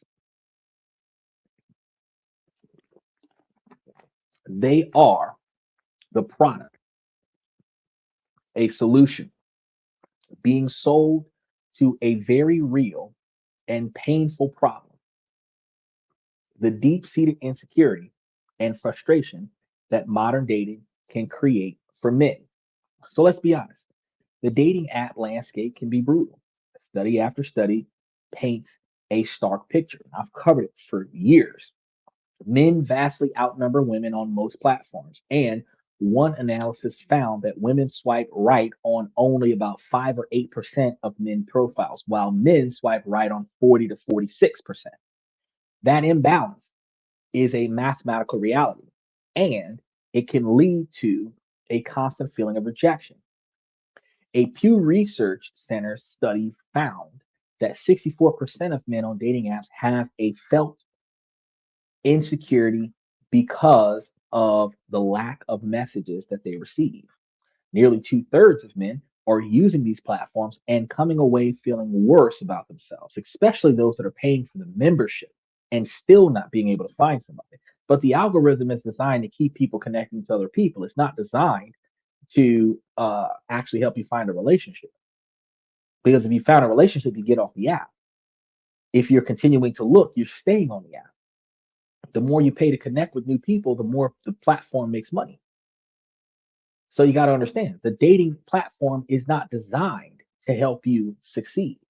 It's designed to keep you reaching out. And it is going to end up being a recipe for burnout and despair. And this environment becomes what I call the insecurity engine. It can take a good man with a lot to offer and through a barrage of silence and ghosting, convince him that he's not good enough. He starts to believe the system is rigged and that he needs to find a cheat code to win it. And right on cue, the internet provides the cheat code. Dating gurus and hack peddlers appear with a tantalizing promise. The system is broken, but I have the secret. It's not your fault. You just don't know the game, right? Learn my tricks and you can finally get the results you deserve. That's the bullshit they feed you.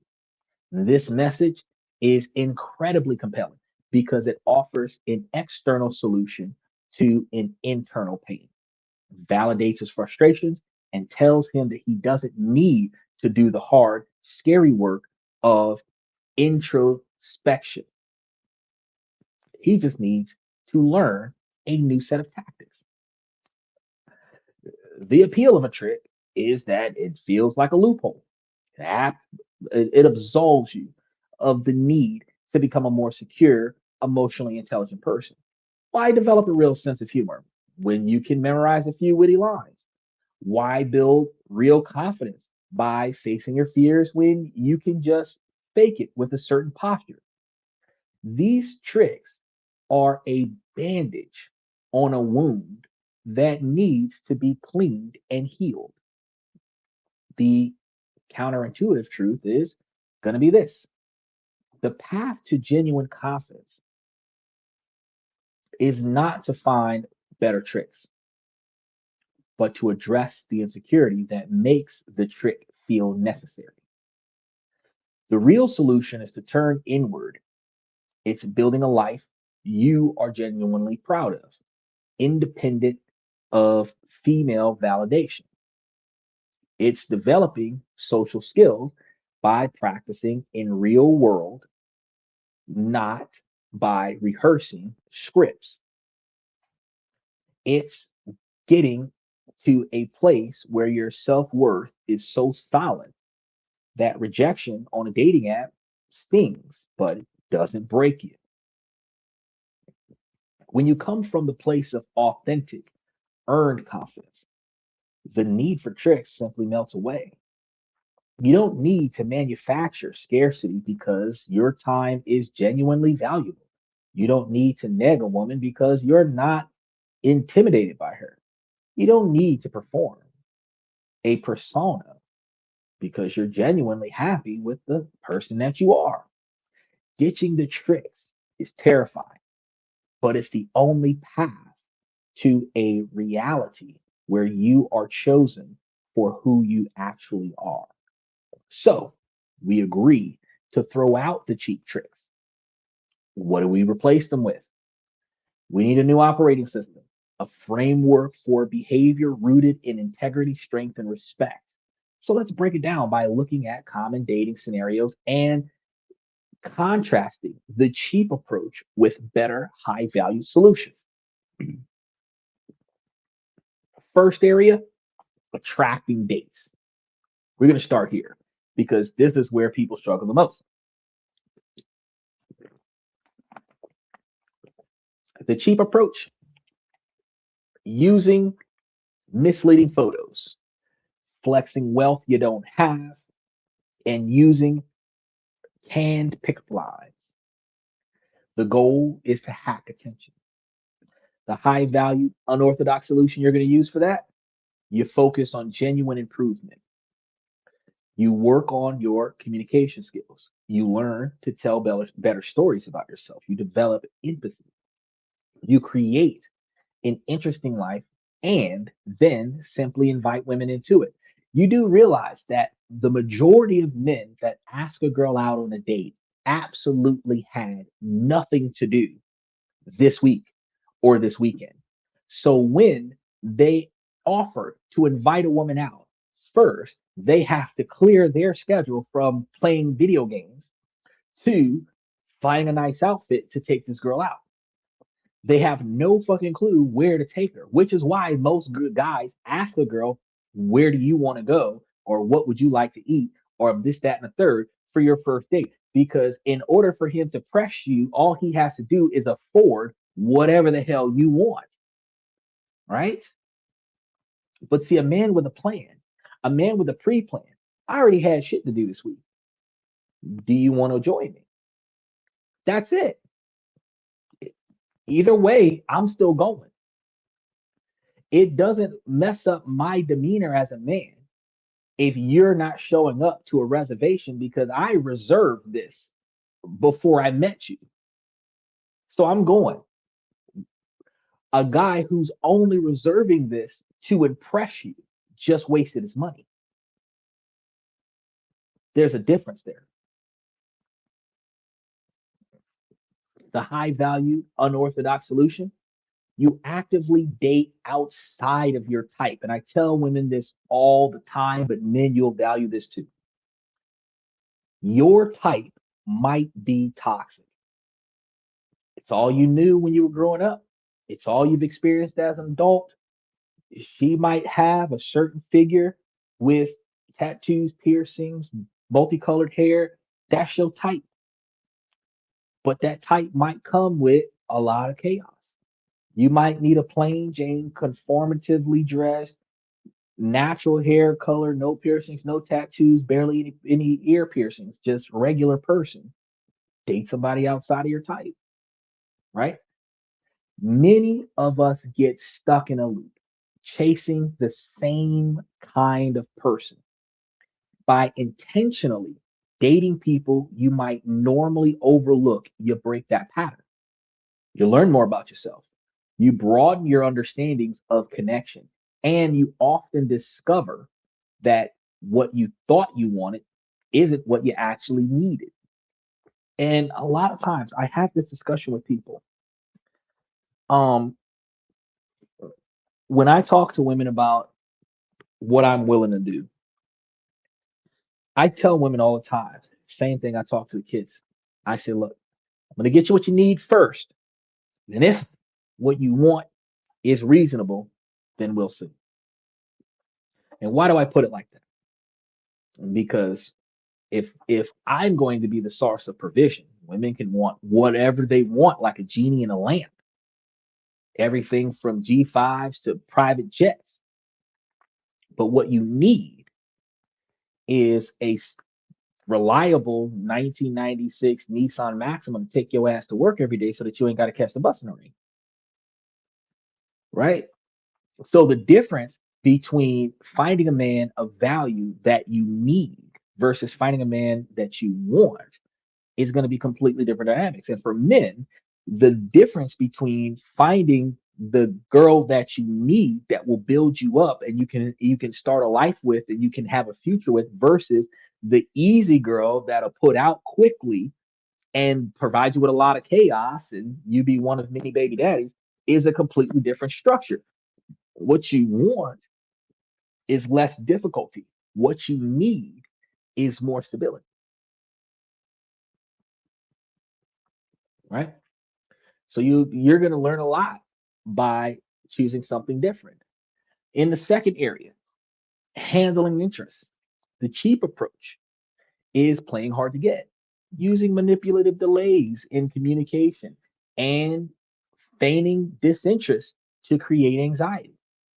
The high value and unorthodox solution, consistent and balanced communication. You respond in a responsible time frame because it's respectful. You match the energy. It's a dance of balance, respect, and engagement. The high value unorthodox solution is going to be radical, upfront honesty about your goals. Instead of a slow, mysterious reveal, you put your cards on the table early on the first or second date. You might just say, hey, just so you know, where I'm dating at, I'm dating to find a serious long term partner. I'm looking for someone who's emotionally mature and wants to build a future. I wanted to be upfront about that to respect both of our time. This is a terrifying thing to do for most men. And yes, it will scare some women away, the ones who aren't aligned with your goals. So, and it acts as a powerful filter, leaving you with much higher quality pools of women, potential partners who appreciate your directness. Now, the other side of this, for sake of like men who are still looking for to build a legacy, women who aren't ready yet or who already have some and don't want anymore, you're in a position where, hey, if I don't already have a legacy, I want to start my legacy. If I have a legacy, I want to continue my legacy. So the woman that I'm getting with now, I want to continue building my legacy with her. Right now, if you're getting with a woman that's not ready to start building a legacy, that's a red flag for you. So you first couple of days, hey, I'm looking for a long-term relationship, wife and kids combination, building a life together of financial success. If she's not on that platform, you know, I need to move. You've got some men that aren't ready for families, and you got women that are. And in that dynamic, the guys say, "Hey, I'm not looking for a family, but she is. I don't want to hold her back from getting the family that she wants because I'm not ready for that."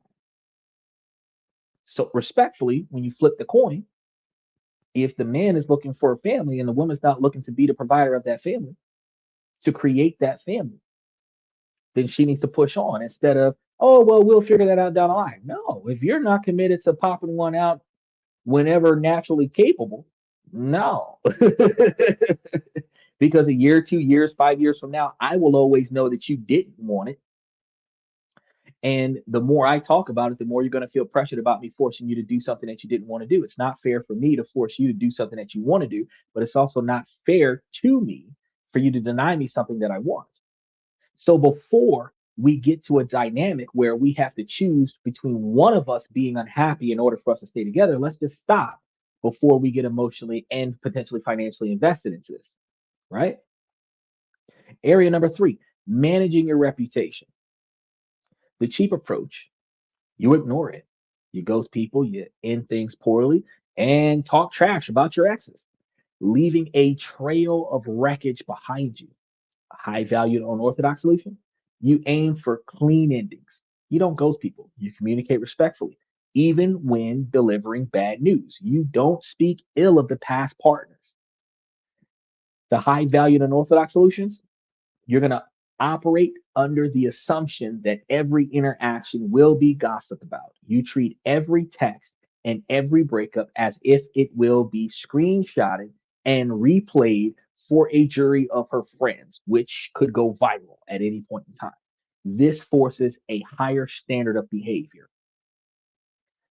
It's not about being fake. It's about aligning your actions so perfectly with your values that you'd be proud to have them made public. If a woman is cursing you out in the communication, y'all texting one another. Y'all not having this conversation audio. Most of the time these days, these young folks, Gen Xers or whatever, they're back and forth one another on text messages, on social media feeds. And what'll happen is that whole social media feed, whether you delete it on your side or not, doesn't change the fact that they screenshotted it on their side.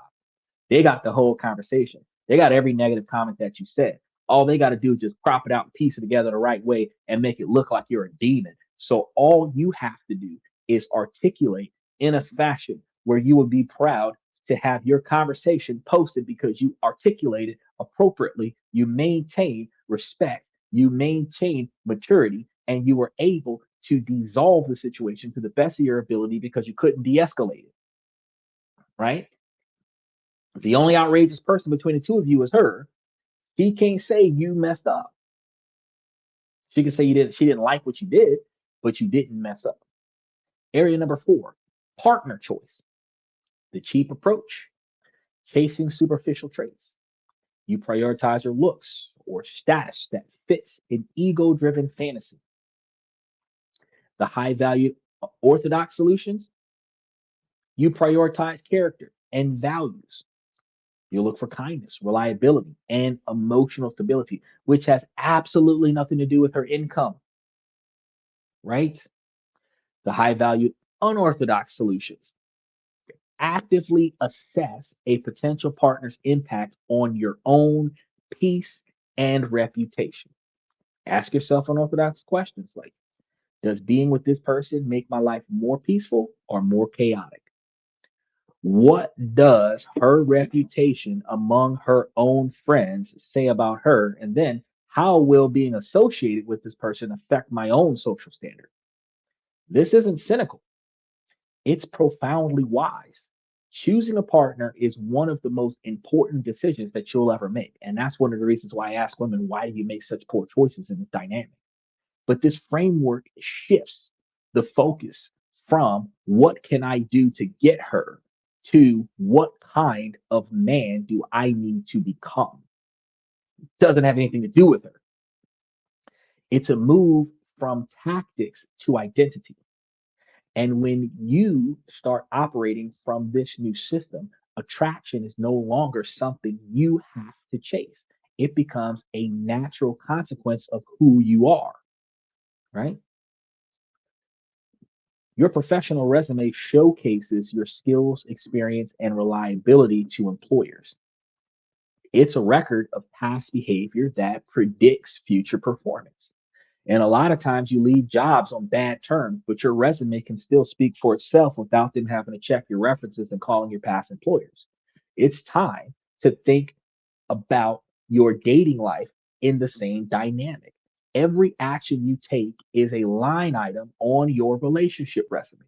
This resume isn't something that you hand out, it's the reputation that precedes you and the character that you demonstrate. The goal is to build a resume so strong that any high quality woman would see you as a prime candidate. So, here are five core skills for your new resume. Master the clean ending. This is number one, and it's going to be maybe the single most powerful reputation defining behavior that you can adopt. In a world of ghosting, the man who can end things with clarity, kindness, and respect is in the top 1%. You're giving people closure, which is something that not everybody gets. It sounds like this: Hey, I've really enjoyed getting to know you. I think you're a fantastic person. But to be honest, I'm not feeling the romantic connection that I'm looking for. I respect you too much to be ambiguous or waste your time, so I want it to be direct. I wish you nothing but the best. This is hard, takes courage, but you leave her with her dignity intact. She's not wondering what if. The story she tells her friends isn't he's a coward who's disappeared, but he was incredibly mature and respectful. You've just built a 5-star review on your own resume.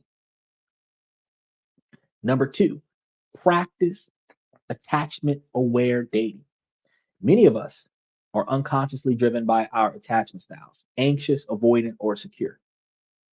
Attachment aware dating means first understanding your own tendencies. Then you can consciously challenge them. Make a deliberate effort to date people who show secure traits. Clear communication and emotional consistency. At first, this means that it might feel boring because your nervous system isn't getting the chaotic validation it's used to. Stick with that though. You are retraining your brain to associate peace with attraction. Number three, set explicit norms for independence. Insecure dating is based on possession. High value dating is based on freedom and trust. Early on, establish norms that protect each other's independence. And more importantly, your self sufficiency.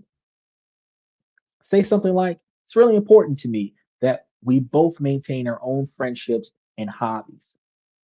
My goal isn't to possess your time, but to be a great part of it, right? This signals immense security. You're communicating that you are a whole person. She's a whole person. And the relationship is a partnership between two whole people. Lead with radical honesty. This is going to be number four. And this means being willing to have a small, awkward, honest conversation early. Did something she said bother you? Don't let it build resentment. Address it calmly. Hey, can I share something? When you said X, it made me feel Y. I wanted to bring it up so that we could talk about it. And this behavior is a superpower. It shows that you are not afraid of conflict and that you are a man that she can actually build with. Now, if she flies off the handle, that shows you that you don't got the right woman. But if she's willing to listen, and then you guys are going to be able to articulate how to change the way things go so that you can respect her and be respected by her equivocally, you then have something to work with. But if y'all can't get that dynamic, if you pull her aside, you're having a one-on-one conversation. This isn't a conversation that happens in front of a crowd. Y'all having a one-on-one conversation, just two of y'all, and you start talking to her about something that you're concerned about, and she changes the subject about what bothers her. That's not the right woman for you. Number five, adopt a long game mindset. Right? This is where we're finally going to zoom out. Stop optimizing for tonight or even this weekend. Start optimizing for the man that you want to be in 5, 10, 20, 30 years. When you adopt a long game mindset, you stop getting rattled by small setbacks. A date that goes nowhere isn't a failure, it's a practice round. A rejection isn't a verdict on your worth, it's data points. You're operating with calm, centered patience. knowing that you are building something of substance. This quiet confidence is incredibly magnetic because it's real. We started this by challenging the idea that attraction is a game that you can win with tricks. And I hope that you now see that isn't only a losing game, but it's a game that you don't even need to play. The entire industry of attraction hacks is built on the idea that your value is something that you must perform. The truth is, real and lasting attraction isn't something that you manufacture. It is a response. It is the natural result of a woman feeling a specific set of emotions in your presence over time: safety, respect, trust, and intrigue, which is not something that you show up with from day one. Is something that you build with over time because trust is given, it's not earned. It is maintained. Respect is given, it's not earned. It is maintained. Intrigue is given, it's not earned. It's just maintained. Safety is given, it's not earned. It's just maintained. You understand what I'm telling you? You don't walk up with safety, respect, trust, and intrigue in your back pocket. You hang out with me long enough, you feel safe, respected, you trust me, and you're intrigued by what I'm going to do next, right? These are not key words that are floating over my head when I'm walking through a grocery store. But if you hang around me long enough, these are the ways that you would identify. Those feelings aren't generated by a clever line or manipulative tactics. They are generated by your behavior, by your reliability, your honesty, your emotional stability, your respect for yourself and for her. This path is going to be harder. It requires courage and commitment to genuine self improvement. It means choosing the hard right over the easy wrong, over and over and over again. But it leads to a different kind of prize. You don't just get more dates, you get better dates. You don't just attract women, you attract the right women. You become a man who is life buildable. So, my challenge to you is this: stop looking for the next trick, stop searching for the cheat code. Turn your focus inward and begin the real work of building your character. Build a life that you are proud of and become the man that you respect. When you do that, you'll find attraction is no longer a game that you have to win, but a reflection that you can't help but see. Now, if you're ready to leave the game behind and start building real confidence, make sure that you hit that like button, subscribe, and share this video with a friend who needs to hear it. In the comments, tell me one trick that you've committed to ditching and one real behavior that you're going to start building instead. We want to start the real work together because as soon as you get started putting things where it needs to be, you will start seeing the results that you're looking for. Now, we went through a lot today. Yeah, we covered the whole spread, more so than normal. I think we kind of made up for yesterday with what we got going on right now, which is cool. So I'm actually enjoying that. Now, um, tomorrow's Sunday, we're gonna have questions and comments from the fans. I strongly believe that we're gonna have everything teed off just about on time. So I want to make sure that you guys make it to tomorrow night's show. I'm gonna be spending the next few hours setting up the next few weeks worth of episodes. So make sure that you guys take your time to go back and take a look at the upcoming shows and hit the notification buttons for those upcoming shows because I want you guys to be able to um, benefit from the top of the hours when we do show up.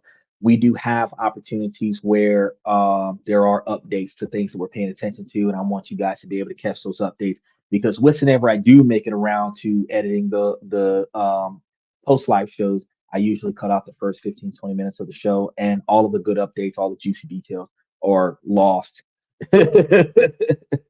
Not in a highlight reel anywhere. So, also we do have a pretty decent membership. If Steven lives by it, I tell you guys to go take a look at the membership because the membership's got so much stuff archived into it.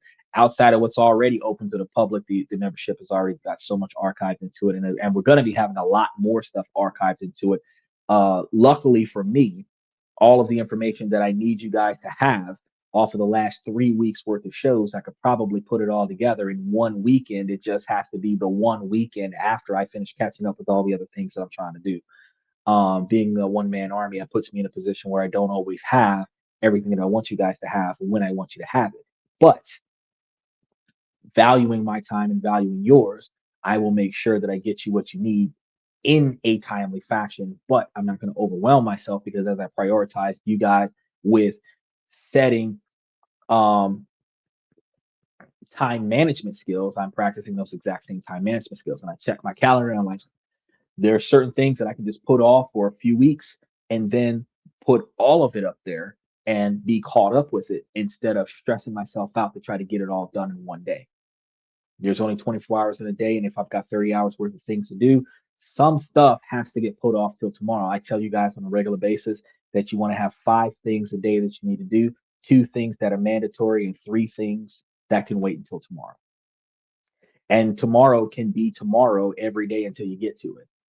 If eventually it never gets done, it's something that didn't have to get done. But if you can get one major thing done and one not so major thing done out of the 2 things that you needed to do that were important and the 3 things that you didn't really need to do until tomorrow, then you will effectively be able to cover at least 14 things a week.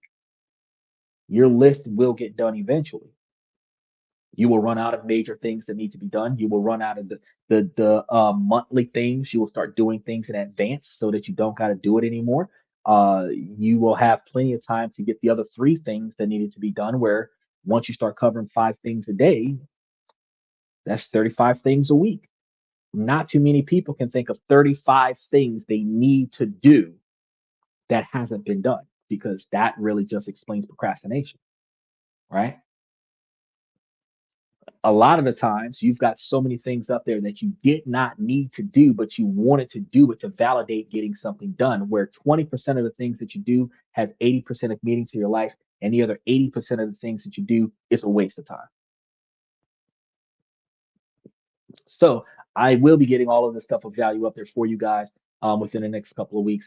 I keep saying that, and I'm going to get it done. But once I get it done, then you guys will be like, "Damn, you got so much shit to just get the membership at one time." uh, but I'm not going to do like a massive data dump. I'm going to put a few things up there, and then I'm going to schedule a lot of things for release so that you guys can start getting a regular reoccurrence of some things in the membership. In addition to all of the things that I was going to put up there, so that you guys don't run out of things that you can benefit from.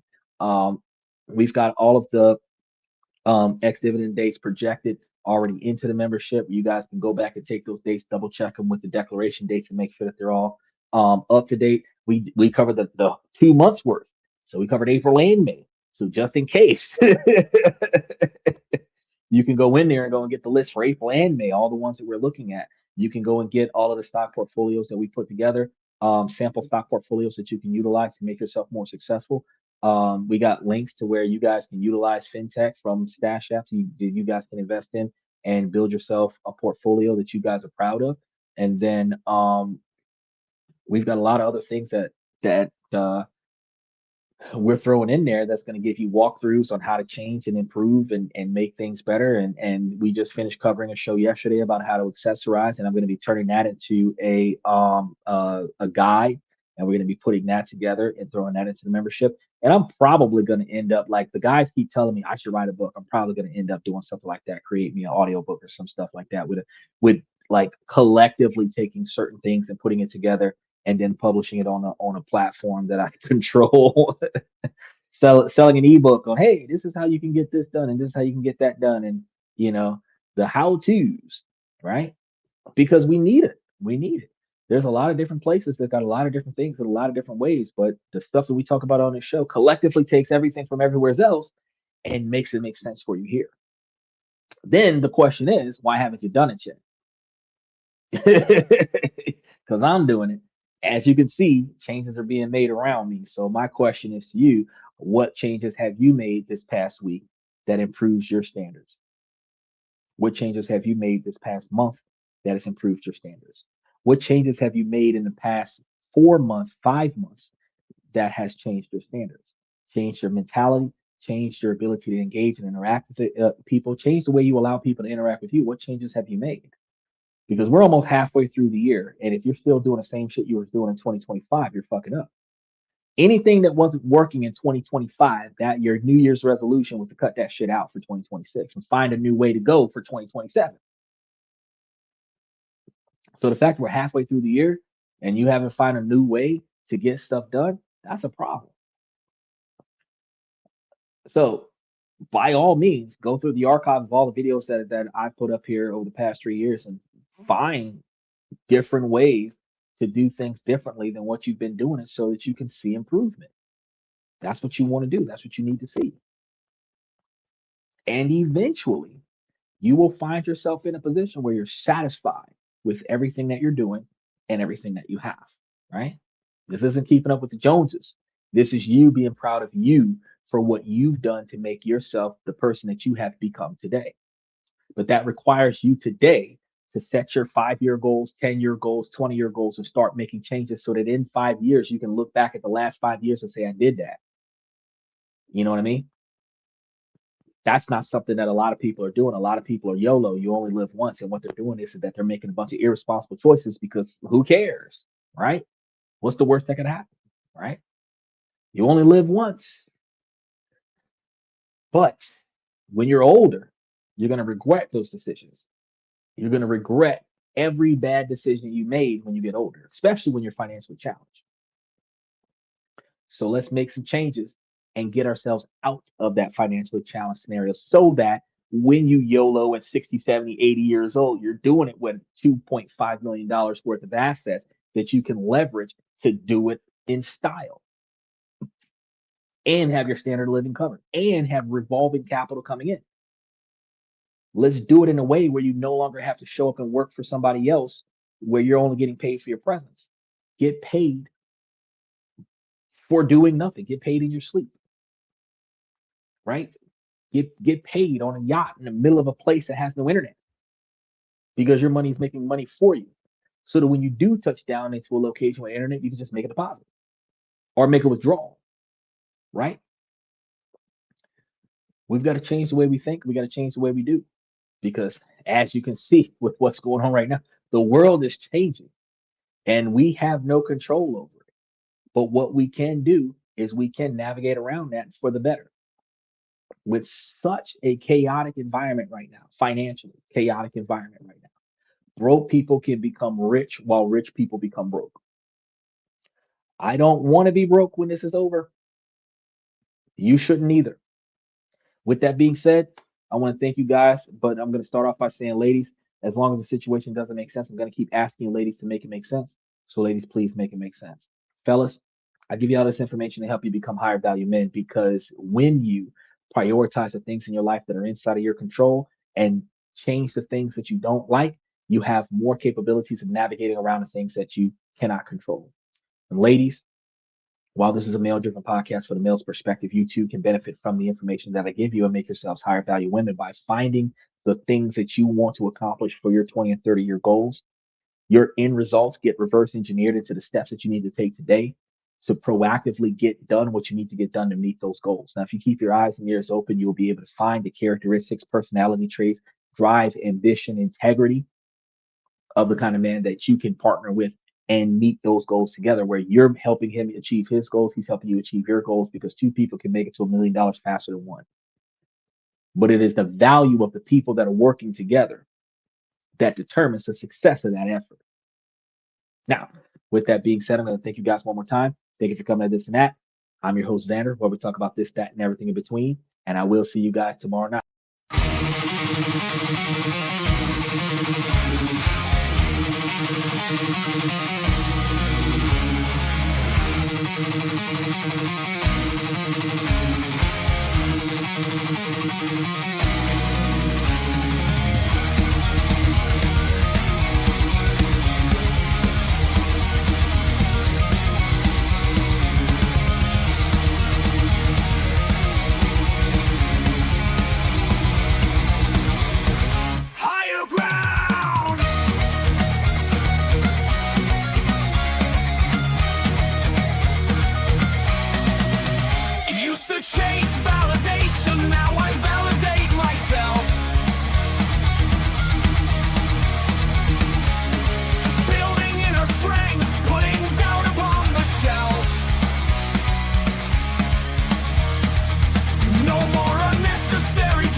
My network is my net worth.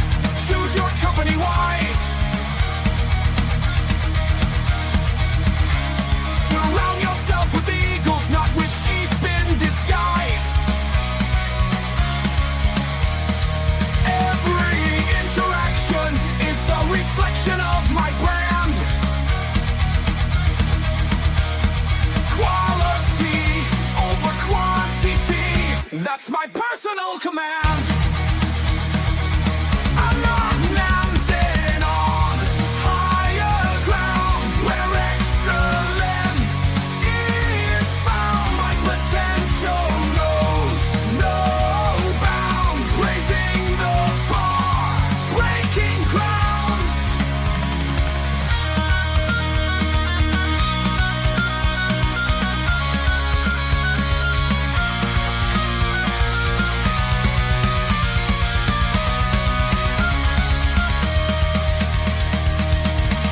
I'm not just living, I'm manifesting my vision, cutting through limitations with surgical precision.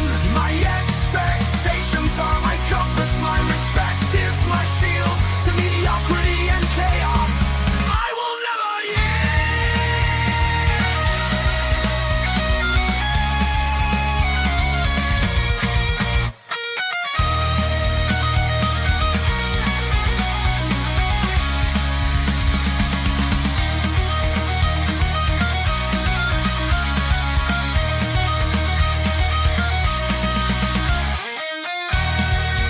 I'm not just living, I'm manifesting my vision, cutting through limitations with surgical precision. My expectations are my compass, my respect is my shield to mediocrity and chaos.